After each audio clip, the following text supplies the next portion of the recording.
Dans le département, c'est à Fondette qu'en moyenne, un couple et 2 enfants paieront le plus cher la taxe d'habitation, plus de 900 €.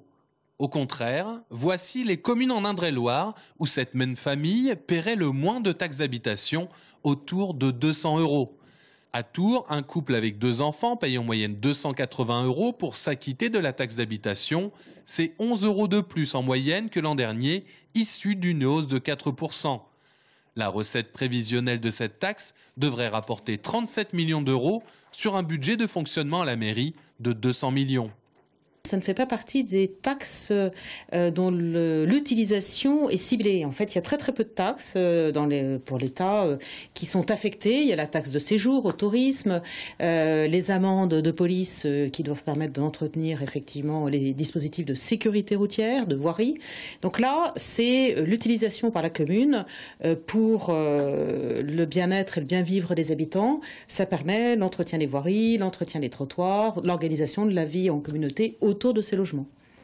À Tours, 74 145 foyers sont concernés par la taxe d'habitation et pour tous, c'est à payer d'ici le 16 novembre. De façon très brutale, arbitraire et unilatérale, Philippe Vigier a décidé de m'évincer de cette liste. Cette attitude laisse préjuger d'une dérive personnelle et autoritaire pour la région. Ces mots sont signés Sophie Oconi, ex-députée européen.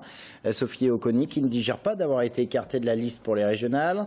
Elle a saisi la commission d'arbitrage et de transparence de l'UDI, arguant que sa candidature à l'investiture avait été validée par la commission nationale d'investiture de l'UDI. Elle dénonce un viol des règles de ce même parti.